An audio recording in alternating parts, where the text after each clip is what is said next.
18 வயதில் world chess championship பட்டத்தை வென்ற தமிழகத்தை சேர்ந்த குகேஷுக்கு தமிழ்நாடு விளையாட்டு மேம்பாட்டு ஆணையத்தின் சார்பில் முதலமைச்சர் மு.க.ஸ்டாலின் தலைமையில் பாராட்டு விழா நடைபெற்றது. சென்னை கலைவாணர் அரங்கில் நடைபெற்ற இந்த விழாவில் முதலமைச்சர் மு.க.ஸ்டாலின், துணை முதலமைச்சர் உதயநிதி ஸ்டாலின், கிராண்ட் மாஸ்டர் விஸ்வநாதன் ஆனந்த் உள்ளிட்டோர் பங்கேற்று குகேஷை பாராட்டி பேசினர். தமிழகத்திலிருந்து இன்னும் பல 100 கிராண்ட் மாஸ்டர்கள் உருவாகட்டும், தமிழ்நாடு ஒருநாள் செஸ் போட்டியின் தலைநகரமாக உருவாகட்டும் என்று உதயநிதி ஸ்டாலின் பேசினார். தமிழக பாஜக தலைவர் பதவிக்கான தேர்தல் வரும் 2025 ஆண்டு ஜனவரி மாதம் முதல் வாரத்தில் நடக்கும் என பாஜக வட்டாரங்கள் கூறுகின்றன. இந்த நிலையில் தற்போதைய மாநில தலைவர் அண்ணாமலையை 2வது முறையாக மீண்டும் தேர்வு செய்ய பாஜக தலைமை திட்டமிட்டுள்ளது என தகவல் வெளியாகியுள்ளன. இது தொடர்பாக கடந்த டிசம்பர் 2ஆம் தேதி சென்னையில் நடந்த பாஜக ஆலோசனைக் கூட்டத்தில் தமிழக பொறுப்பாளர் அரவிந்த் மேனன், தமிழக இணை பொறுப்பாளர் சுதாகர் ரெட்டி ஆகியோர் பங்கேற்றனர். அனைத்து முன்னணி நிர்வாகிகளும் பங்கேற்ற இந்த கூட்டத்தில் மீண்டும் அண்ணாமலையை மாநில தலைவராக தேர்வு செய்ய பூர்வாங்கமாக முடிவு செய்யப்பட்டுள்ளது. அண்ணாமலை தன் பதவி காலத்தில் கட்சியின் வளர்ச்சிக்கு பெரும் பணி ஆற்றியுள்ளதாக தேசிய தலைமை கருதுகிறது. லோக்சபா தேர்தலுக்கு முன் அவர் மேற்கொண்ட என் மண் என் மக்கள் யாத்திரை மாநிலம் முழுவதும் கட்சி வளர்ச்சிக்கு பேருதவியாக இருந்தது. இதன் பயனாக லோக்சபா தேர்தலில் முன் எப்போதும் இல்லாத வகையில் பாஜக கட்சிக்கு கூடுதல் ஓட்டுகள் கிடைத்தன. இந்த பின்னணியில் தான் அண்ணாமலையை 2வது முறையாக மாநில தலைவராக தேர்வு செய்யும் ஏற்பாடு நடக்கிறது என்றும், போட்டியின்றி அவர் தேர்வு செய்யப்படவே வாய்ப்புகள் அதிகம் என்றும் மூத்த தலைவர்கள் தெரிவிக்கின்றனர். தெனாலியின் பயப்பட்டியலை விட அதிமுக பொதுச் செயலாளர் எடப்பாடி பழனிசாமியின் பயப்பட்டியல் பெரியதாக இருப்பதாக அமைச்சர் KN நேரு காட்டமாக விமர்சித்திருந்தார். அமைச்சர் KN நேரு வெளியிட்டிருந்த அறிக்கையில் பாஜகவோடு கள்ளக்கூட்டணி வைத்திருக்கும் அதிமுக அதனை மணிக்கு ஒரு முறை நிரூபிப்பதாக குறிப்பிட்டிருந்தார். அதிமுக பொதுக்குழுவில் நிறைவேற்றப்பட்ட திமுகவுக்கு எதிரான தீர்மானங்களில் கண்டனம் என்றும், மத்திய அரசுக்கு எதிரான தீர்மானங்களில் வலியுறுத்தல் என குறிப்பிட்ட பாஜக பாசத்தை EPS வெளிப்படுத்துவதாக KN நேரு தெரிவித்திருந்தார். எடப்பாடி பழனிசாமிக்கு மோடி என்றால் பயம், அமித்ஷா என்றால் பயம், அமலாக்கத்துறை, CBI, வருமான வரித்துறை, ஆளுநர் ரெய்டு சின்னம் பறி போய் விடுமோ என்று எடப்பாடி பழனிசாமியின் பயப்பட்டியல் சீன பெருஞ்சுவர் போல நீள்வதாகவும் அமைச்சர் KN நேரு விமர்சித்தது அரசியல் களத்தில் பேசுபொருளானது.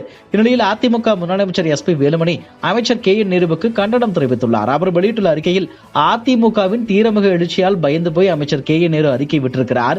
அதிமுகவை பார்த்து பயம் என்ற சொல்லை திமுக பயன்படுத்துவது வேடிக்கையின் உச்சம். தெனாலி பட வசனத்தை மேற்கோள் காட்டிய நேருவுக்கு நீர், மேகதாது, ரெய்டு என்றால் பயம், அரசியல் ரீதியாக EPS எதிர்க்க முடியாமல் தனி மனித தாக்குதல் நடத்தப்படுகிறது என SP வேலுமணி கண்டனம் தெரிவித்துள்ளார். கடந்த சில மாதங்களுக்கு முன்பு தேனி பூதிபுரத்தில் ஒரு ஹோட்டலில் தங்கியிருந்த போது காரில் 2.5 கிலோ கஞ்சா இருந்ததாக சவுக்கு சங்கர் உட்பட சிலர் மீது பழனிச்செட்டிப்பட்டி போலீசார் வழக்கு பதிந்தனர். இது தொடர்பாக சவுக்கு சங்கர், அவரது உதவியாளர்கள் ராம்பிரபு, ராஜரத்னம் மற்றும் கஞ்சா கொடுத்ததாக மகேந்திரன் ஆகியோர் மீது வழக்கு பதிவு செய்யப்பட்டது. போதைப் பொருள் புழக்கம் உள்ளிட்ட 7 பிரிவுகளின் கீழ் இவர்கள் மீது வழக்கு பதிவு செய்யப்பட்டது. சவுக்கு சங்கர் கைது செய்யப்பட்டார். மதுரை மாவட்ட போதைப் பொருள் தடுப்பு சிறப்பு நீதிமன்றத்திலும் ஆஜர்படுத்தப்பட்டார். ஜூலை மாதம் நிபந்தனை ஜாமீனில் அவர் விடுவிக்கப்பட்டார். இந்த வழக்கு மதுரை மாவட்ட போதைப்பொருள் தடுப்பு சிறப்பு நீதிமன்றத்தில் நடந்து வந்தது. இதில் சவுக்கு சங்கர் தொடர்ச்சியாக ஆஜராகவில்லை. இதுகுறித்து அவரது வழக்கறிஞர் மனு அளித்தார். இதனை ஏற்றுக்கொள்ள மறுத்த நீதிபதி சவுக்கு சங்கருக்கு எதிராக பிடிவாரண்ட் பிறப்பித்தார். இந்நிலையில் சென்னையில் போலீசார் அவரை கைது செய்து தேனாம்பேட்டை காவல் நிலையத்திற்கு அழைத்துச் சென்றனர். ஜெர்மன் அதிபராக இருப்பவர் ஓலாப் ஸ்கோல்ஸ் கடந்த 2021 நடந்த தேர்தலில் அவரது கூட்டணி ஆட்சி அமைந்தது. அவர் கொண்டு வந்த பொருளாதார சட்டங்களுக்கு கூட்டணி கட்சிகள் எதிர்ப்பு தெரிவித்து ஆதரவை வாபஸ் பெற்றன. இதனால் ஆளுங்கட்சி அரசின் மீது நம்பிக்கையில்லா தீர்மானம் கொண்டு வரப்பட்டது. இந்த நிலையில் அந்நாட்டு பார்லிமெண்டில் நம்பிக்கை ஓட்டெடுப்பு நடந்தது. நம்பிக்கை ஓட்டெடுப்பில் ஜெர்மனி அதிபர் ஓலாப் ஸ்கோல்ஸ் தோல்வியடைந்தார். 733 இடங்களை கொண்ட கீழ் சபையில் அதிபர் ஓலாப் கிளாஸ் 207 உறுப்பினர்களின் ஆதரவை பெற்று தோல்வியடைந்தார். அதே நேரத்தில் 394 உறுப்பினர்கள் எதிராக ஓட்டளித்தனர். 116 பேர் ஓட்டளிப்பை புறக்கணித்தனர். இதனால் அவர் வெற்றி பெற தேவையான 367 பெரும்பான்மையை விட மிக குறைவாக பெற்றிருந்தார். இதனால் நம்பிக்கை ஓட்டெடுப்பில் ஜெர்மனி அதிபர் தோல்வியை தழுவினார். பிப்ரவரியில் முன்கூட்டியே தேர்தல் நடத்த முடிவு செய்யப்பட்டுள்ளது. கள்ளச்சாராய வழக்கை CBIக்கு மாற்றி உயர்நீதிமன்ற நீதிபதிகள் உத்தரவிட்டனர். போலீசாருக்கு தெரியாமல் சம்பவம் நடந்திருக்க வாய்ப்பில்லை. தவறு அளித்த அதிகாரிகள் மீது நடவடிக்கை எடுக்கவும் உத்தரவிட்ட நீதிமன்றம் வழக்கின் அனைத்து ஆவணங்களையும் CBI வசம் ஒப்படைக்கவும் தமிழக போலீசாருக்கு உத்தரவிட்டனர். இதனை எதிர்த்து தமிழக அரசு சார்பில் சுப்ரீம் கோர்ட்டில் மேல்முறையீடு செய்யப்பட்டது. இதற்கு எதிர்க்கட்சிகள் கடும் எதிர்ப்பு தெரிவித்தன. இந்த வழக்கு விசாரணைக்கு வந்தபோது தமிழக அரசு சார்பில் ஆஜரான வழக்கறிஞர் தமிழக போலீசாரின் விசாரணை முடிந்துவிட்டது, தமிழக போலீசாரின் விசாரணையில் எந்தவித தவறும் இல்லை என விளக்கம் கொடுத்தார். இதனை ஏற்க மறுத்த சுப்ரீம் கோர்ட் நீதிபதிகள் பர்த்தி பாலா மற்றும் மகாதேவன் அமர்வு சென்னை ஹைகோர்ட் உத்தரவில் தலையிட வேண்டிய அவசியம் இல்லை என கூறி தமிழக அரசின் மேல்முறையீட்டு மனுவை தள்ளுபடி செய்தனர்.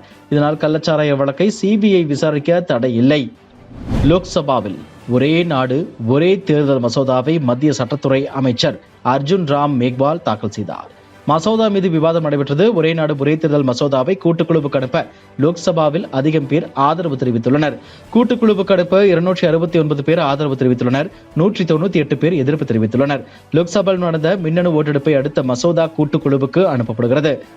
குளிர்கால கூட்டத்தொடர் டிசம்பர் 20ஆம் தேதி வரை நடக்க உள்ளது குறிப்பிடத்தக்கது.